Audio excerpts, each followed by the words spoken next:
Welcome to Fantasy Sports Today here on SportsGrid. I'm Craig Mish along with George Kurtz. The Super Bowl is fast approaching. In fact, next Sunday we put a bow on the entire fantasy season, the entire playoff season, and the entire NFL season.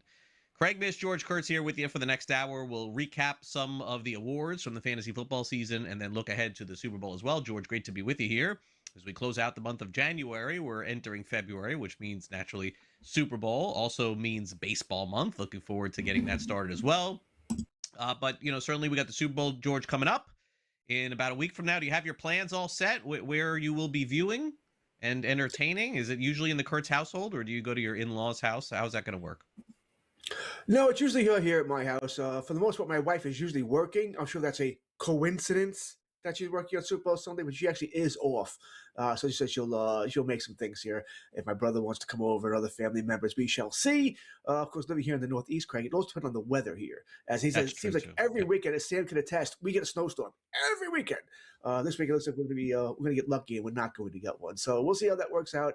Let me ask you a serious question. Are you excited about the Super Bowl? This one doesn't seem to have any pizzazz to me. It just doesn't really feel like a Super Bowl. So I'm having a hard time getting into it right now. Yeah, I mean, look, I think the week off in between gives us that little lull that it's kind of hard to get hyped up for any Super Bowl, but I think usually by midweek next week start to get into it again. And from my days covering the NFL too in person, I have a lot of experience going to these Radio Rows and seeing the legends of the game going around and talking, watching those interviews too. It's always been fun for me. So look, I'm just not as jazzed up, George, as if you want to say that, as I haven't been in years past, but I will say that a good game will put that to rest. So even though we may not get a lot of hype going into the game, as long as it is competitive, I think we will enjoy it. And I probably will be leaning on Seattle in this game too. Usually I'm a dog better all day long, but I have seen enough of Seattle this season to tell me, at least in my opinion, that they're the better team of the two. So anyway, we'll get into our picks next week here on the show. But let's get to some of the news and notes here from the National Football League. Still a couple of coaching opportunities left. Arizona still doesn't have a coach. Raiders still do not have a coach. But the Eagles did hire Sean Mannion as offensive coordinator. So that former quarterback goes to the Eagles to try and boost up that lackluster offense from this past season. Joe Brady gets the gig. He was brought in by Sean McDermott, and then he ends up replacing him. How about that? As head coach of the Buffalo Bills, Brady, a ton of success in LSU with Joe Burrow, moderate success in Carolina with Matt Rule. You may remember he was the offensive coordinator there. Seemingly did a good job in Buffalo, but they didn't get over the top. We'll see if they do with him. Steelers hire Mike McCarthy. Seems like a perfect fit there. Sort of thinking it through, history, going with a guy to kind of get things going back in the right direction. And as we talked about, we got Super Bowl Sunday coming up next week. So, George, where do you want to go here? Where do you want to start off here? I feel like, probably the top story I think of the week is this strange move that Buffalo made to fire McDermott and then bring in Brady. Not that Brady's a bad guy or a bad coach. It just seems like, what was the thinking behind this? I assumed when they fired McDermott that there was somebody they had in mind. That's why they did that. Maybe it was somebody who was playing in the games last weekend. They had to wait. And then you sign Brady or you promote Brady. And why? So what was the point of firing McDermott then? You wanted to change? You wanted a culture change? You kept the GM. You're keeping Josh Allen, of course, and you just promoted the OC. What have you changed? I mean, seriously, what have you? You haven't changed anything. Everything's remained the same there. So this is a strange move. I don't know. I guess somebody had to be blamed. McDermott, maybe he's the guy who they think can only get into a certain place that he's supposed to get over that hump. I do believe that's true with some coaches that they only can only get you so far. Buck Showalter in baseball reminds you of that guy. Love Buck, but you only get you a certain place, and then you need that next guy. Buck fixes the organization, but you need the next coach to really get you over the hump there. So I wonder if that's what it was here. But this was strange. And then they asked, Pagula, well, what if you won the game? Well, then he might be fired the next week. What? I mean, it just made no sense. To my mind, it made no sense here. You haven't changed anything. You just blaming McDermott. Right? And we know they're blaming McDermott for the Keon Coleman, right? Way to go, by the way, to throw your wide receiver under the bus who is still on your team. I mean, just strange. Yeah.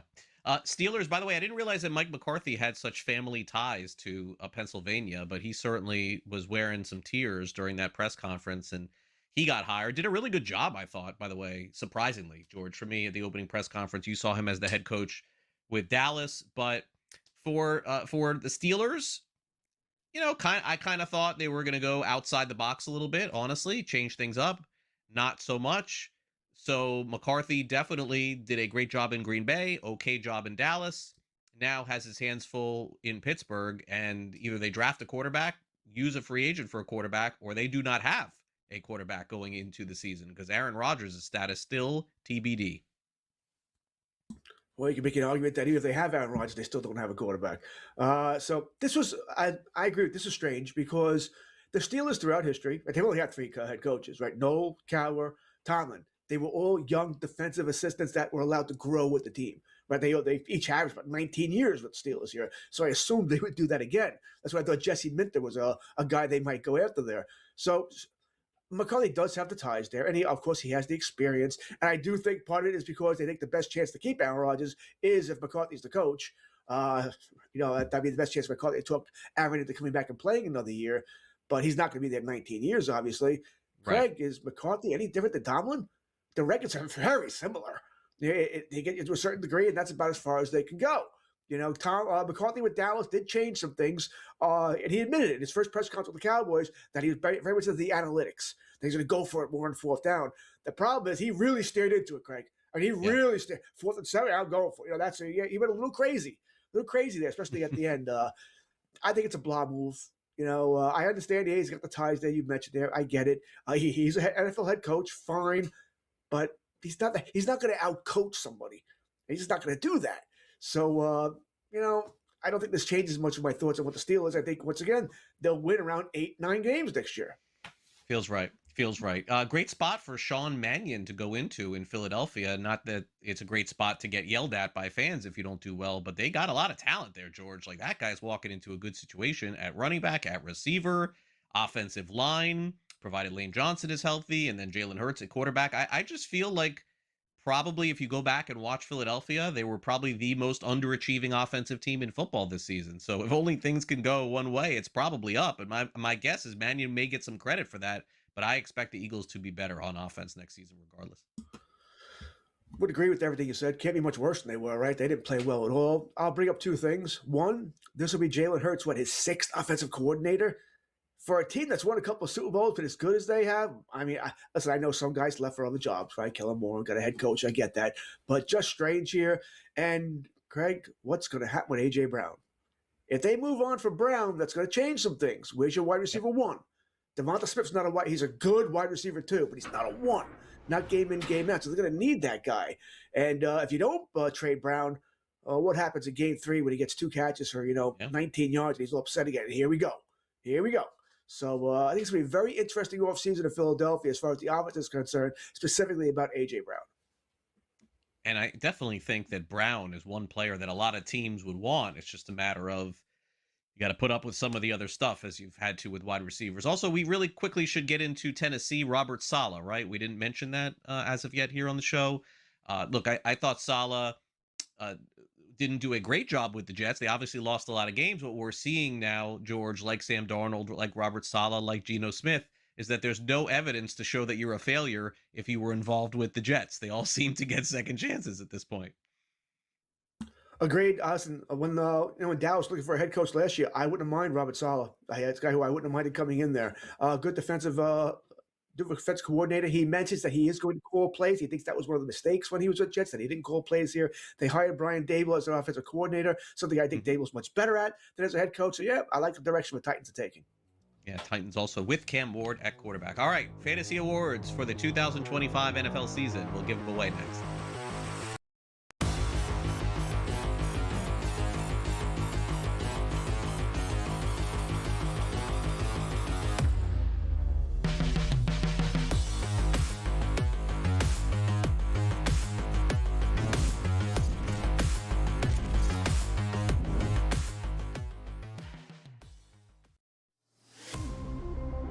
Just the fear that we had going on. And the players obviously were paid $10,000 to $30,000 per fix. But what this does is It hits at the core of the identity in the sport, especially in the modern day betting era. College basketball today, only on SportsGrid. Basically, my co-host on Game Time Decisions, Josh Doan, is featured so much. And I also want to say this basically now confirms we are the premier Josh Doan network in all of sports media. No way no other show mentions Josh Doan as much as this one. Is that a success? Is that a failure? I don't know, but I think it's true. Game Time Decisions, only on SportsGrid. Meanwhile, Charlie Baker of the NCAA has planted his flag. He wants to see the end of prediction markets, and of course is a little bit nervous with all of the different stories that we've heard surrounding sports betting allegations of some folks being corrupt out there and maybe some point shaving. It does make some sense here. I just wonder which of the sports betting operators are going to stand with the NCAA. Newswire, only on SportsGrid. But I remember being 16 in high school, being in my school uniform, long pants and a tie, and I deadlifted 200 kgs, so that's 440 pounds. So yeah, so that was I actually have a video of it, so it might get leaked somewhere. Someone might be able to find that one. We might need to get that one to B-roll the show with. The Smiley Show, only on SportsGrid.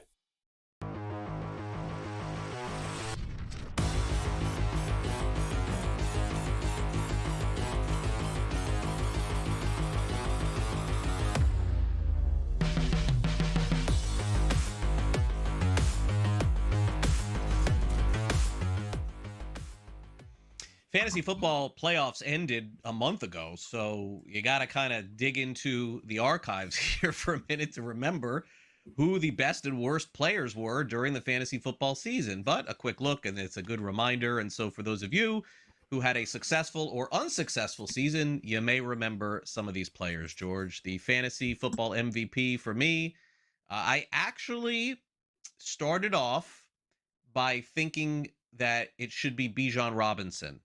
I would probably predict that next year's fantasy football MVP will be Bijan Robinson. But then when I looked at the numbers and I saw what Christian McCaffrey did, I thought to myself, there can be nobody else that could be the fantasy football MVP. And what's interesting, George, if you think about it, McCaffrey was the MVP of the season. But I think it's probably fair to say that when we were doing the show at the end of October, if we were to pick the fantasy MVP, we both would have taken Jonathan Taylor of the Indianapolis Colts. The guy was on a tear and on pace to lead the league in rushing and lead the league in rushing touchdowns. And then McCaffrey was just so consistent from start to finish. His stats overshined everybody this year. Yeah, I think I agree with you, by the way. Jonathan Taylor, certainly, if he would have been our pick, he would have been right there. He's having a fantastic year, and he's the definition of what happens when your quarterback goes down. Daniel Jones went down, Jonathan Taylor went down, because everyone now playing 8 guys on the line of scrimmage stopping him. But isn't that true of McCaffrey as well?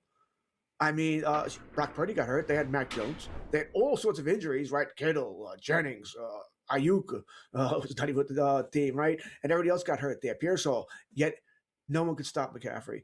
I think my philosophy when we talk about MVP, and this may not be fair, because Nakua actually had the most points, right, for a non-quarterback, but he was also a first-round pick. He probably exceeded what if I would have drafted Nakua, and I did in a couple of leagues.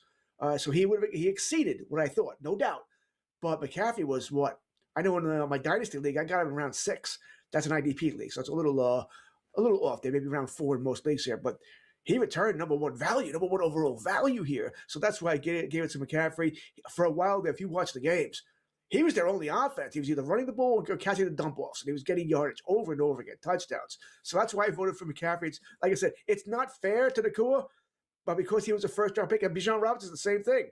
You know, right. I knocked them down a little bit because they were in the first round. They did what I wanted them to do. You know, they may have exceeded it, but they did what I expected them to do. Where That's McCaffrey true. did much more than I expected him to do.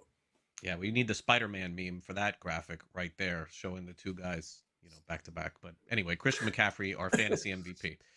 So the criteria for a fantasy bust in fantasy football. So For me, if somebody is hurt for an extended period of time, a la Bucky Irving, it's kind of hard for me to give them the bust of the year.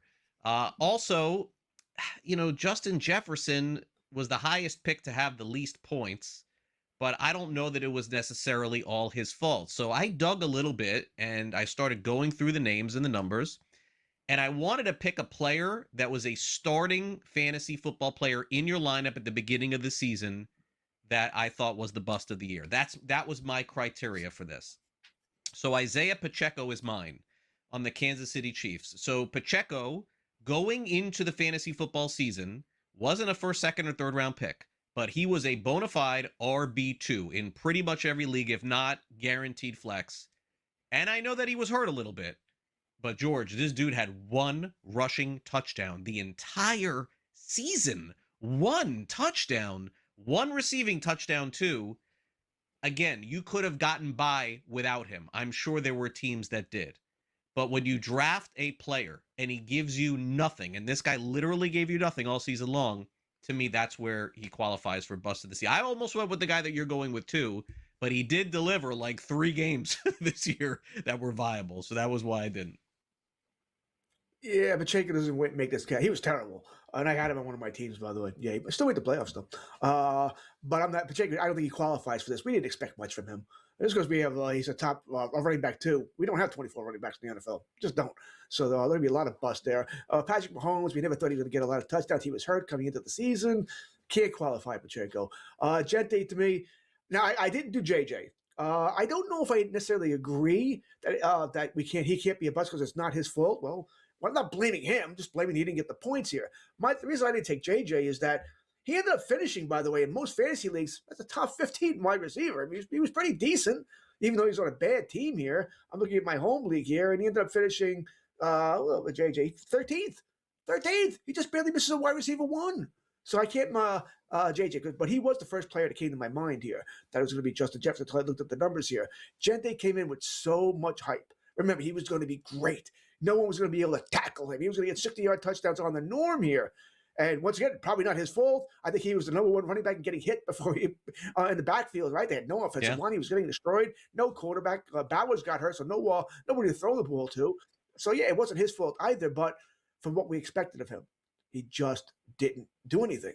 It was a monster disappointment because he was your RB1, not your RB3. He was your RB1. No, that's true. Yep. And definitely. you took it on the chin there, right? You took it on the chin there with Gente. So he was my fantasy bust. Yeah, and I wonder if Jeremiah Love next year will be affected by Gente's performance this year. I don't know if everyone feels every year is different. I guess we'll see. Rookie of the year. This was 9? You should. Rookie of the year is extremely tough. This is extremely tough because I thought that as we got out of Game 5, Game 6, we had 2 absolute studs. I thought it was going to be one of 2 guys. It was going to be Emeka Egbuka of the Bucks or Tyler Warren of the Colts. And it ended up being neither of them. I mean, that to me is shocking because I thought Egbuka was a bona fide superstar and he just stopped catching balls. And even without Mike Evans, he just completely stopped. And how Tyler Warren went from number 1 tight end in fantasy to an afterthought, I guess the quarterback probably is, you're right, George, probably had something to do with that. So I went with Travion Henderson just because, George, you know what I thought? Some team was probably 500 at some point this season. They had Henderson. They waited for him when they were 3-3, and he ended up busting out and helping them win. That's who I got. I don't mind. As I said, he was my second choice there. And he should have been number 1, by the way, if Vrabel would have used him more often. He was that good. Yeah, he was a lot of fun here. I went with McMillan because, listen, you did this with Bryce Young, who I still don't trust, by the way. Yeah. He put up good numbers there. And, Carolina did some damage this year. But I have no problem with Henderson. All right. We'll be right back with more after this. Don't go away.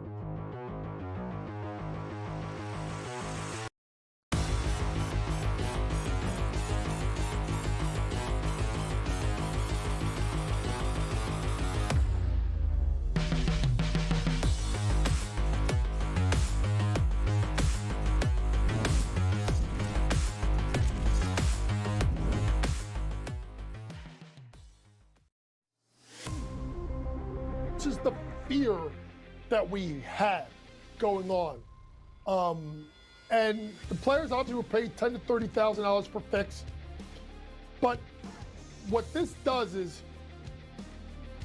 it hits at the core of the identity in the sport, especially in the modern day betting era. College basketball today, only on SportsGrid. Basically, my co-host on Game Time Decisions, Josh Doan, is featured so much. And I also want to say this basically now confirms we are the premier Josh Doan network in all of sports media. No way no other show mentions Josh Doan as much as this one. Is that a success? Is that a failure? I don't know, but I think it's true. Game Time Decisions, only on SportsGrid. Meanwhile, Charlie Baker of the NCAA has planted his flag. He wants to see the end of prediction markets, and of course is a little bit nervous with all of the different stories that we've heard surrounding sports betting allegations of some folks being corrupt out there and maybe some point shaving. It does make some sense here. I just wonder which of the sports betting operators are going to stand with the NCAA. Newswire, only on SportsGrid.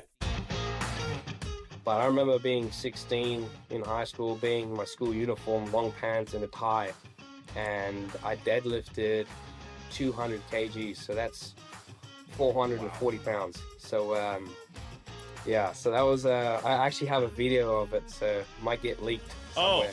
Someone might be able to find that one. We might need to get that one to B-roll the show with. The Smiley Show, only on SportsGrid.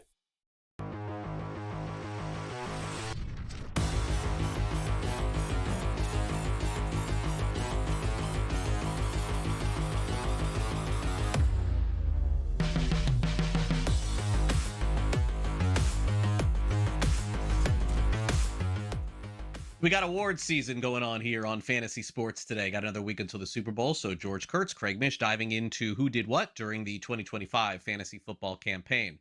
That was met with the fantasy football playoffs, and George and I have deemed our fantasy football MVP, and it is the same guy. Yes, that game against Atlanta on Monday Night Football certainly put Puka Nacua, George, over the top. You could have called him the fantasy football regular season MVP as well, but certainly he was so good down the stretch. And I mean, he's gonna be, I would guess, next season a top 3 pick, right, in fantasy. He can't go any lower than that, can he? Probably not. I mean, you could. Well, it's Nacua, JSN, Jamar Chase, and then you start with the running backs, right? So in a PPR league, I think you take your quarterback, a wide receiver. I'm sorry. In a half PPR, I think that's where the running backs come in here. When maybe Bijan gets in there, McCaffrey, if you believe he's going to stay healthy again, which I have a hard time believing. But yeah, he'll be discussed here. Now, of course, Craig, you and I are also assuming that Stafford comes back. He's a free agent. He's not going to another team. Either he's playing for the Rams or he's not going to play. I think he's coming back. Why would you leave this team, right? They still got a shot here. Yeah, I had Nacua. He's better than I ever thought he'd be, by the way. His only issue is he gets a little banged up too. You know, they do manage his snaps, by the way. If you really watch the Rams game, he comes out a lot, and they do that on purpose, manage his snaps here. But I think if I was drafting right now and I wanted the top wide receiver, assuming Stafford comes back, yeah, I think it's Nacua. I really like Jamar Chase. I'll tell you, I really like Chase, which lets you know I think JSN is the third wide receiver. But I think I would take Nacua right now. It's just hard to pass up what he does. Yeah, it's also hard for me to fathom, and I know we did this a lot in the preseason. It is hard for me to fathom that even if Stafford comes back, George, that guy is going to play 17 games next year. Like, I don't know, man. Like, I feel like he led a charmed life this season in the NFL. You know, I probably won't take him in the top 3. I'll go with JSN or somebody else there. Okay, waiver wire edition of the year.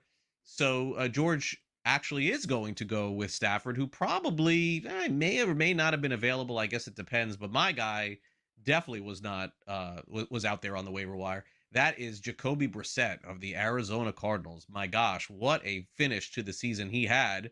They benched Kyler Murray, or he was hurt, or what, he had bad feelings, or whatever you want to say. And then Brissett came in, and he was a startable QB1 for about 6 weeks in fantasy football. Where can you get that off the waiver wire? Incredible season for Brissett. I wonder if he gets another opportunity next season. I don't know. And also, as we've illustrated here on the show, I don't know if Brissett is good or not, George. I just know when you're down 21-0, you got to start throwing.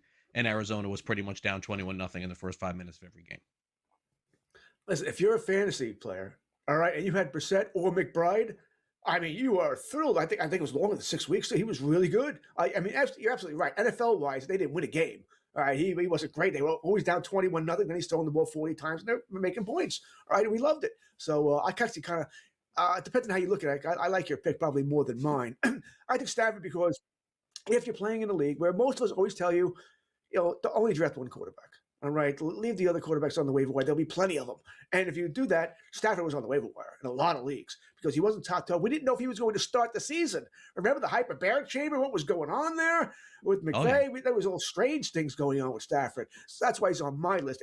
If two quarterbacks were drafted, not a two-quarterback league, but if two quarterbacks were drafted, yeah, he would have been taken as a backup in a lot of leagues. So depends on how you look at it. But yours is more defined. Because we know Brissett was not drafted in August, right? He was a waiver wire addition. I had him in a couple of leagues, right? He did very well for me. Thank you, Jacoby. I appreciate it. I don't think he'll be starting for Arizona next year or anybody else. I think he'll be a backup again.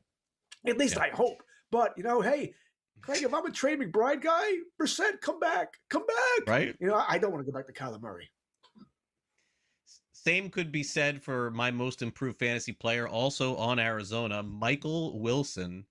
What a run for this guy. Once Marvin Harrison went out, Wilson could have been the waiver wire addition of the year too.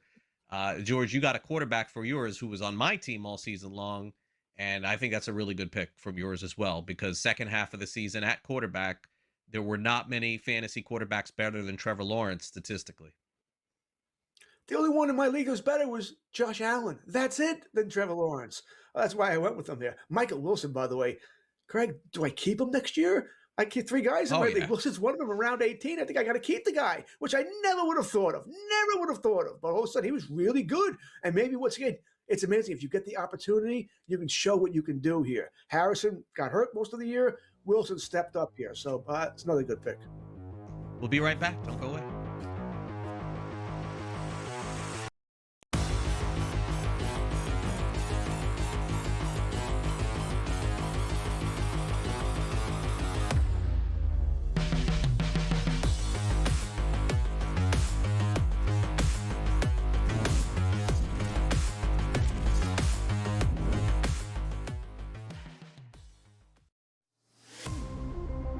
This is the fear that we had going on. And the players obviously were paid $10,000 to $30,000 per fix. But what this does is it hits at the core of the identity in the sport, especially in the modern day betting era. College basketball today, only on SportsGrid. Basically, my co-host on Game Time Decisions, Josh Doan, is featured so much. And I also want to say this basically now confirms we are the premier Josh Doan network in all of sports media. No way no other show mentions Josh Doan as much as this one.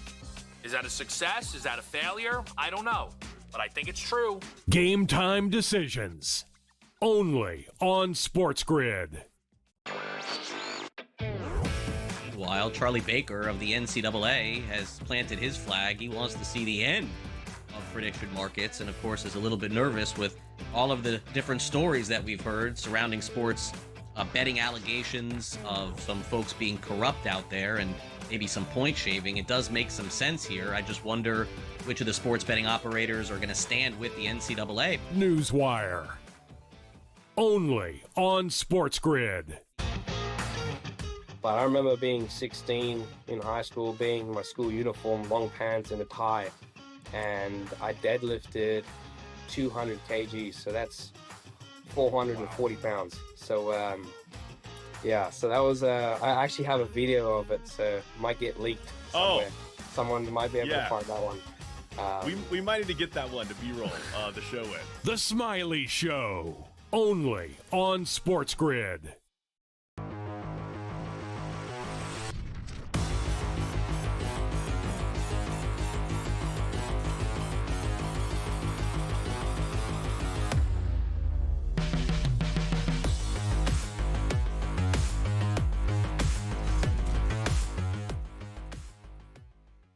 All right, so the Pro Bowl used to be one of the most fun things in between or even after the Super Bowl. And we also have a discussion on Aaron Rodgers. Let's play a little game of buy or sell.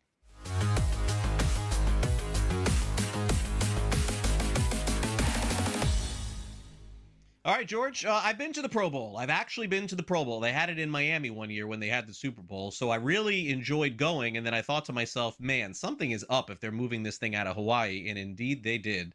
I guess they didn't like the field conditions, George. But when we were growing up, you and I, best quarterbacks in the league all played in it.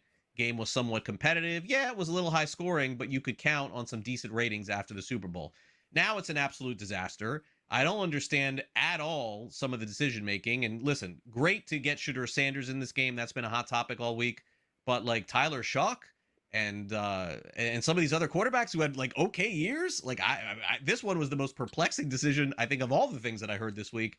So I'll ask you, George, is it time to just do away with this thing? Buy or sell? Pro Bowl discontinued. It's been about 10 years late as far as getting rid of this thing. It's done. The players don't care. The reason why you're getting Shough and you're getting Sanders is because the players said, no, I don't want to go. I don't want to go. And they don't want to give up whatever their week in between. Remember, the players in the Super Bowl can't even participate anyway because it's before the game. It's just idiotic. I used to like it back in the day. I did. I would watch it. I would record it if I wasn't going to be home or whatever. It was the last game. Right? You enjoyed it. But the players, they don't take it seriously. They don't tackle. It's a joke. It's just a joke. Now whatever they do, there's a better chance of me watching whatever fun games they play, the tug of war or whatever, and the old superstars type thing they do on maybe the Thursday night before. Better chance of me watching that than a flag football game or whatever else it is. So no, this should be done. The players don't want it. The fans don't want it. Get rid of it.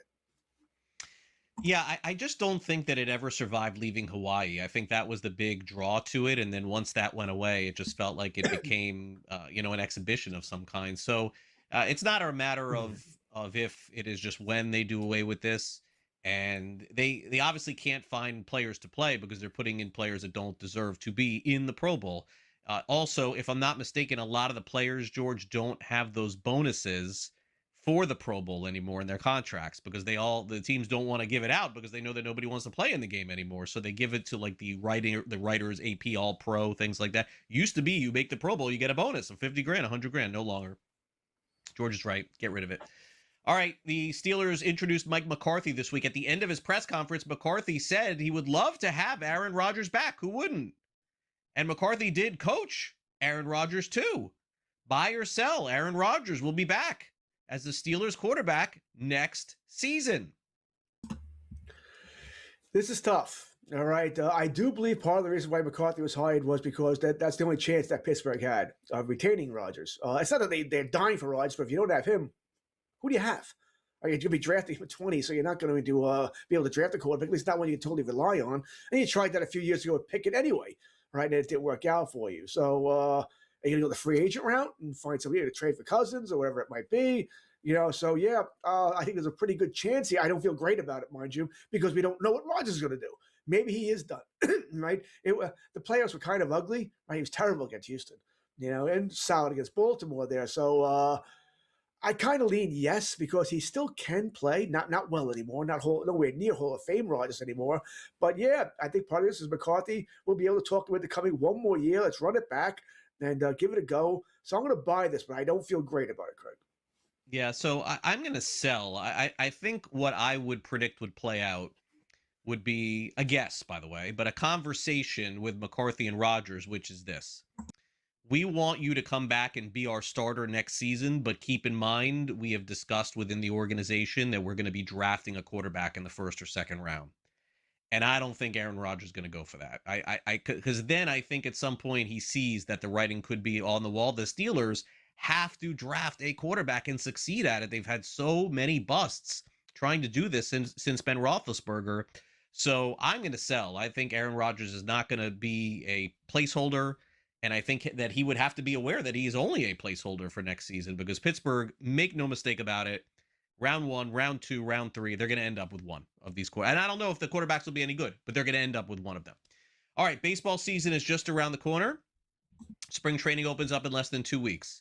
Aaron Judge, no stranger to hitting 60 home runs in a season, but we certainly aren't going to put a FanDuel win total or even DraftKings at 60. So Sam, our producer, set it at 55. Aaron Judge will hit 55 plus home runs this year. You going to buy or sell? All right, Aaron Rodgers here. Oh, there Aaron, he is. What do you think?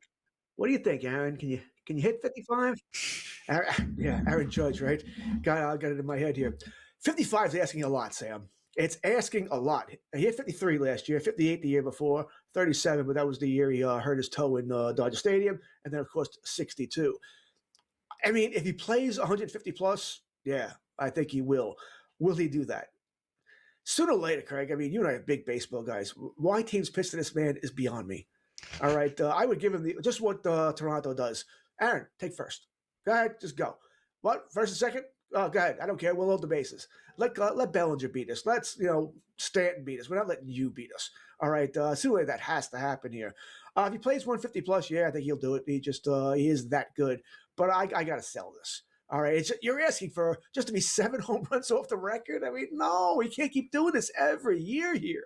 Plus, he does have an injury history there. Over the last 2 years, he's been completely healthy. I'll just say no. Between possibility of an injury, teams waking up and going, nope, not pitching to him.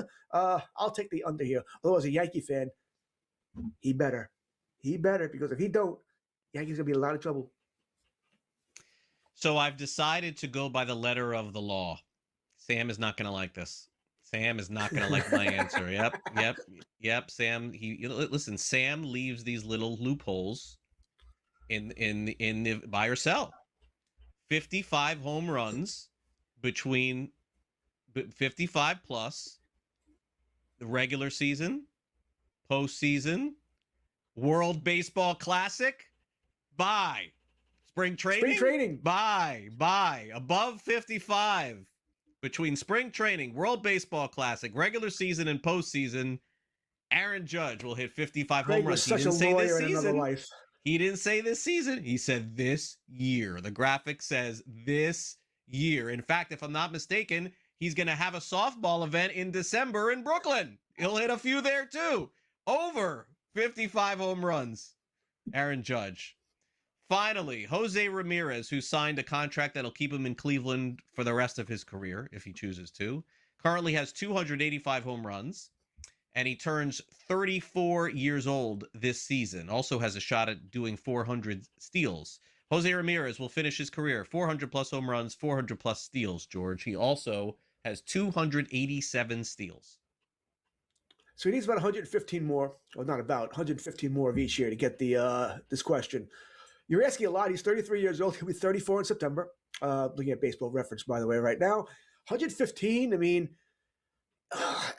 he's going to play. He just signed a 7-year contract extension. We all know that doesn't matter, right? Last couple of years will probably be a bust. He's not going to do his damage at 40. I think the home runs are very likely. You can still hit home runs as you get older, but the stolen bases might come down. Plus, his body type is not lean and mean, right? He's got some bulk to him there. So I think the stolen bases are going to come down here. So I think that's the one he's likely not to hit. Plus, we know in today's game, stolen bases are just not as important as they used to be here. I'll sell this. It'll be close. I think he does get the home runs, but does not get the bases. I'm surprised. This is an easy buy for me, George. How many steals did he have last year? He had 30 last year. Yeah, but he's 34. Getting older. He only needs 113 steals in 4 years. It's 4 more years obviously. 30. Right, 40 is not stealing, but for the next 4 years, he can't get 20 steals each year. That's 80. I mean, I think that would be enough. He gets. I understand. Thanks, George. Appreciate that. I am gonna say he gets it. He gets it. 400 home runs, 400 steals, because when he's done, he's gonna play in the senior league and continue on and go. No, I'm just kidding. That's not good. We'll be back to wrap it up next. Please.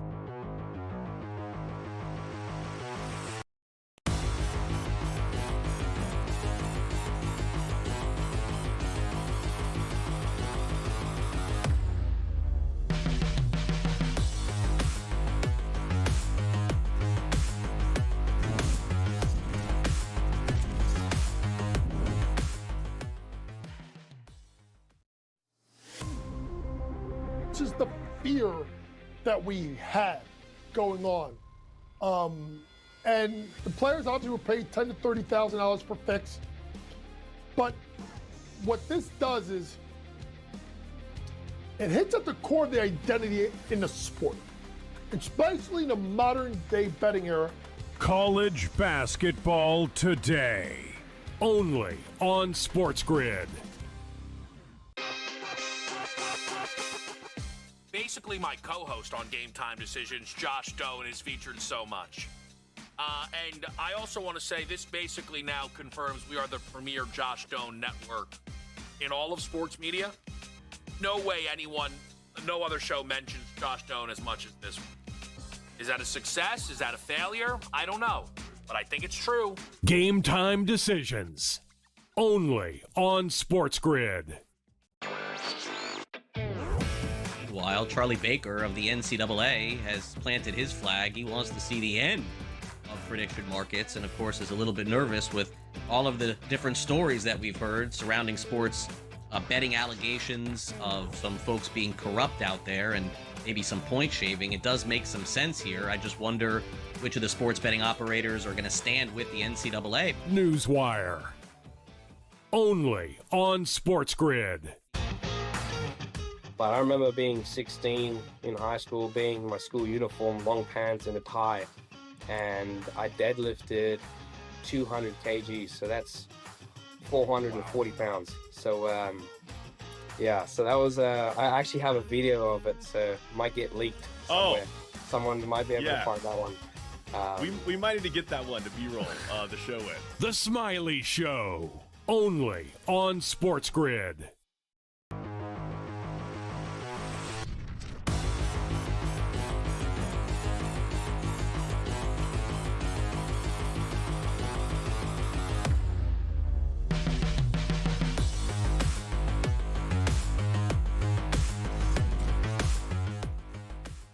We're closing in on Major League Baseball spring training and also the World Baseball Classic. George and I will discuss that a lot more after next week's Super Bowl, but let's catch you up on everything happening in baseball. Biggest story of the week in baseball actually went down, believe it or not, on Friday, George, where Derek Falvey, the general manager and president of the Minnesota Twins, agreed to part ways with their organization. And look, we still don't know exactly, and we may not know exactly what happened. But George, you've been following this as long as I have.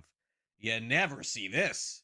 You never see a GM go through the trade cycle, the free agent cycle, the arbitration cycle, and then camp's about to open up and they say goodbye. So look, I'm reading some of the same stuff as you are. The Twins fired their manager in Rocco Baldelli. Remember their assistant general manager, or general manager, I think at the time, Thad Levine, was also gone too. So I don't know where the Twins are headed here. They certainly don't make our headlines a lot here because they're not in the biggest market of all. But I mean, you got me on this. Are they headed toward trying to win, trying to rebuild? Clueless at this point. Yeah, not to mention, remember, they were close to being sold last year, right? The family was going to sell it, then they took it off the market. So it's strange times in Minnesota. This is not a bad team, right? I mean, they just re-signed Joe Ryan, who was really heavy on the trade market at the trade deadline last year, right? Yankees were interested. Boston was interested. I think deals were closed, didn't quite get them pulled off. They've got some pitching, got some hitting here, but it's just an organization that's a mess, right? And like you said, I don't know what happened here. You know, something happened. You know, this is not something that's anywhere near normal. You don't do this. You get rid of the guy at the end of the season here. You don't wait until January 30th to do this. So strange, whatever's going on there. You hope they sell it at this point. You know, let a new ownership come in there and see what they can do. And I do wonder, Craig, as the season goes on, are players making money in Minnesota going to be on the trade wire, right? Because they want to strip it down. That's generally what you do before you sell a team, right? You get rid of all the high contracts, take on the prospects. This way the new ownership can do what they want to do as far as spending money. Yeah, don't know, but definitely bizarre stuff going on right now in Minnesota, and one of their assistants is going to take over baseball operations, at least for the time being. Okay, so let's get to some off-season stuff here in terms of signings. Harrison Bader is the lone significant signing this week. I guess since we last talked, Sir Anthony Dominguez also signed a 2-year contract with the White Sox, but Bader does, for fantasy purposes, that's a 2-year contract.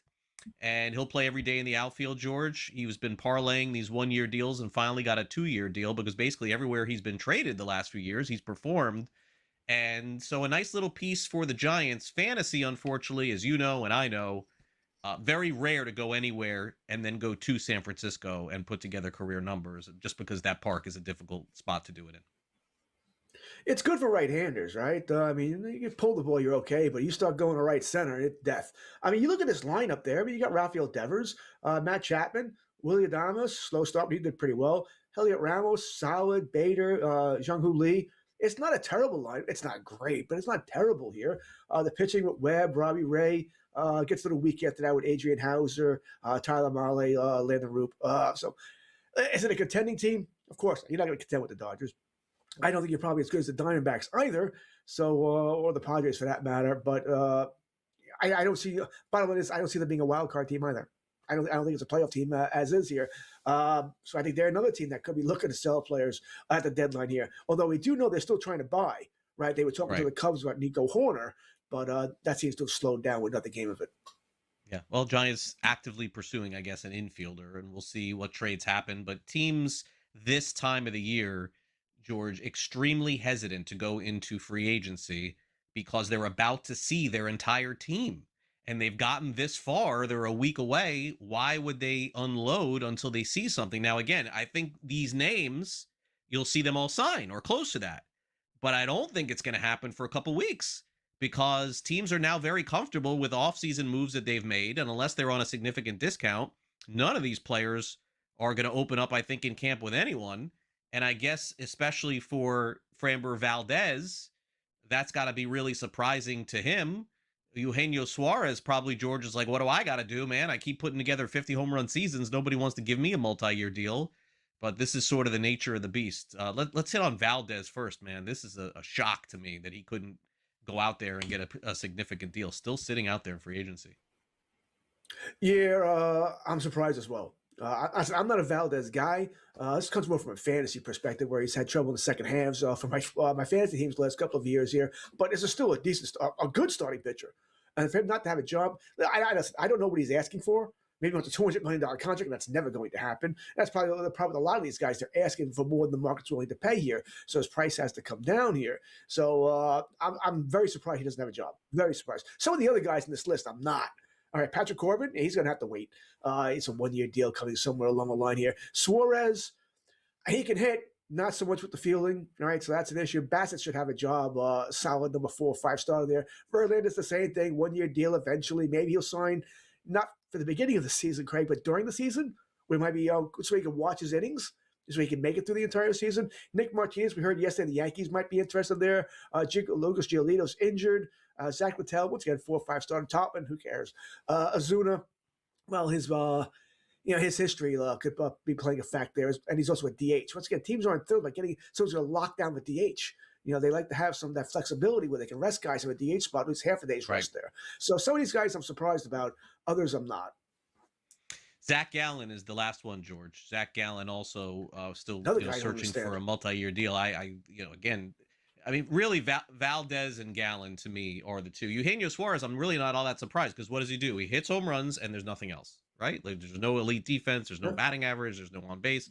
But I guess Zach probably thought he was getting 4 or 5 years at best. George, he probably gets 1 and a 1 at this point. It's that late. It may be a make good year as well. He just gets the 1 and says, you know what, I'll go back into free agency next year. Zach Gallen will be 31, all right, in August. So he's not young. He's not going to get a 5-year deal. At best, he's probably going to get 2 to 3 years here. You wanted the analytics say that, once again, he's slowing down. Now he's going to be 31. As the season goes on here, those innings add up, that sort of thing. But still, I'm surprised. Gallen and Valdez are by far I thought would have multi-year offers from somebody. All right, we'll take a quick timeout. We'll come back and officially wrap things up. Although I said we were going to do that before, we'll do it again. We got the SportsGrid 60 up next. Don't go away.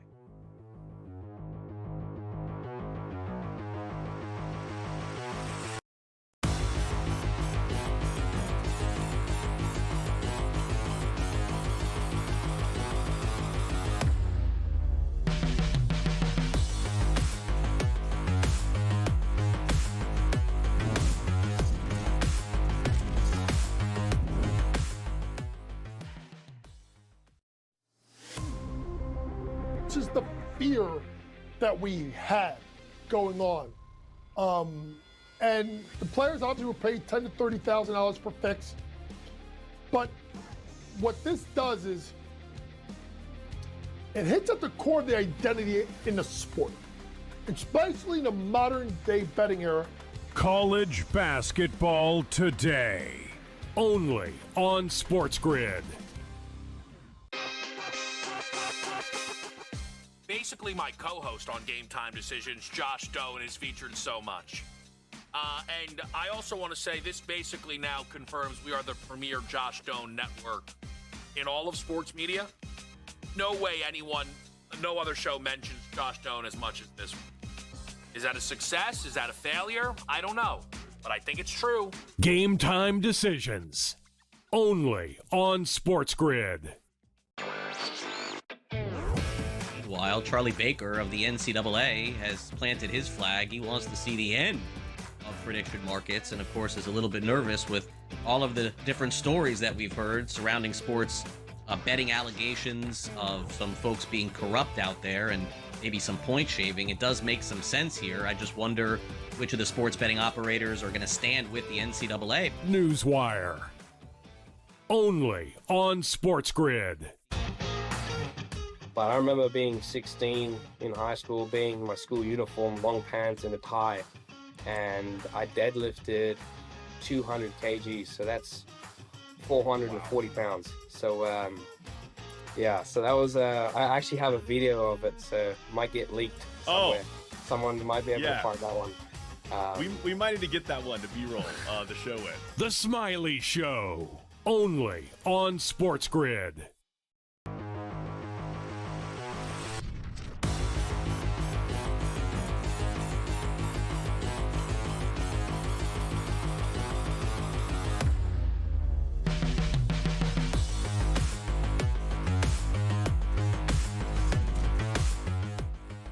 It's very strange to have a team in the Super Bowl that's looked as poor as the New England Patriots have on offense. Okay, let's be clear. They've been the best defensive team going right now in the playoffs, and they did have a snowstorm last week. I don't know that there's literally anything that we could take away from that second half. It was some of the worst football we've seen all season. But how about this?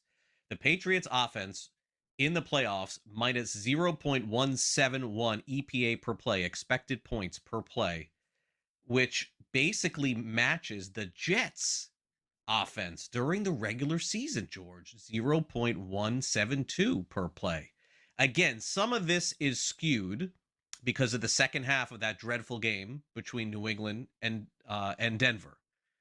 But the Patriots offense has been doing basically nothing, right? Like even the game against Houston, 28 points. If you didn't watch the game, 14 of them on returns for touchdowns.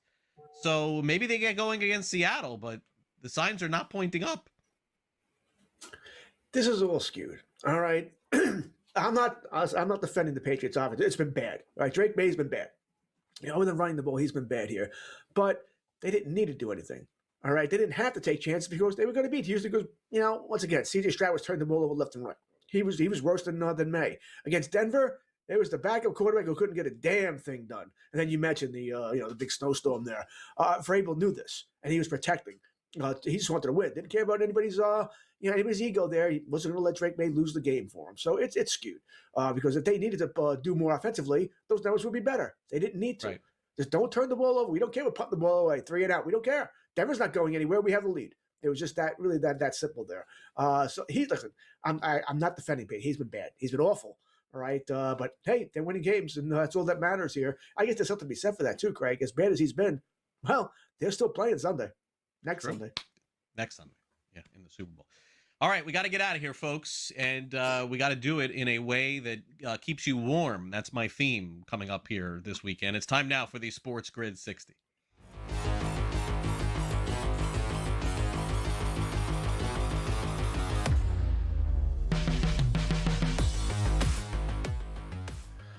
Cute that Craig is worried about keeping warm. Yeah, a little rough, Craig. Try to deal with single-digit temperatures up here.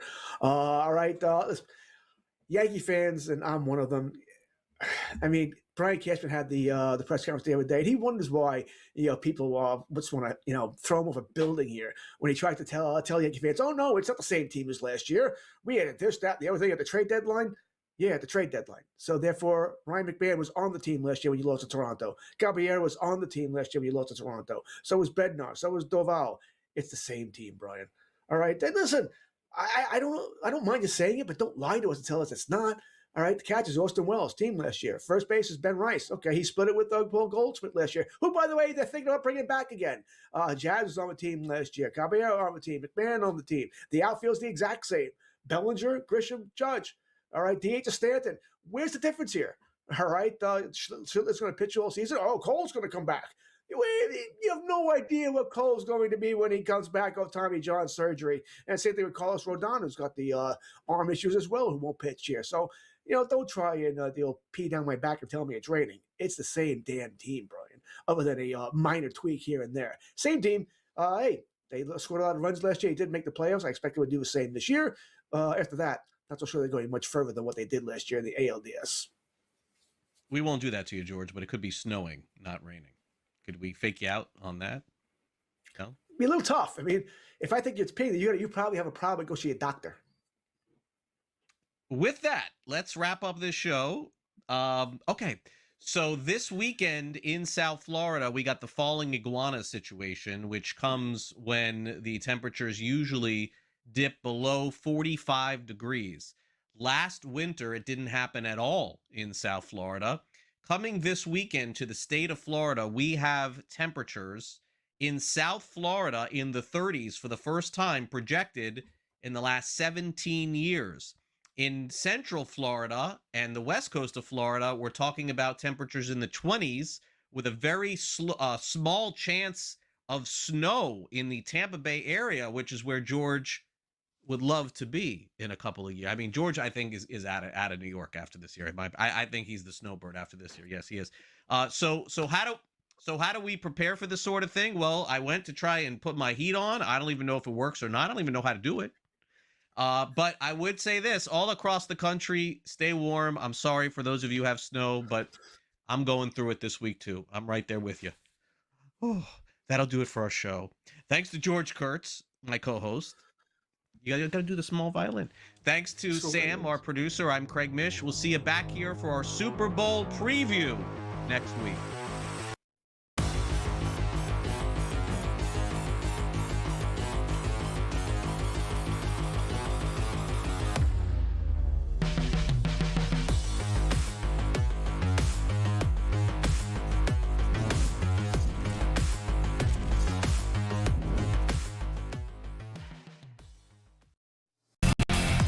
Giannis Antetokounmpo's next team. Who thought we'd ever be saying that? The guy should be minted in Milwaukee and never want to leave. The only problem is they can't surround him with the talent that he wants. Stays with Milwaukee or retires. He's actually trading at a 71% chance here. The favorite outside of Milwaukee, it's the New York Knicks at 15%. Prediction Markets Edge.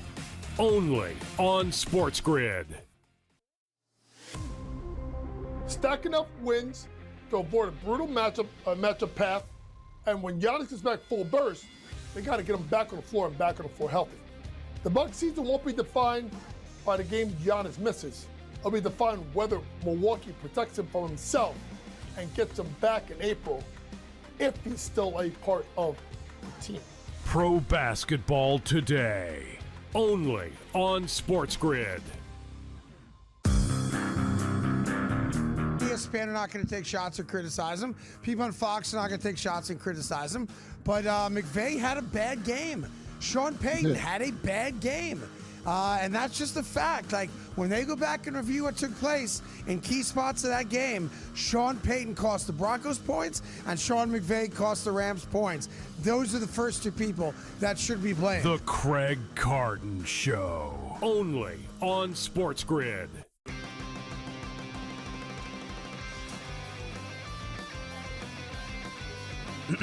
Class is in session. Today, let's talk about the teaser. A teaser is a multi-leg bet where you shift the point spread in your favor. You get better numbers, but every selection has to win.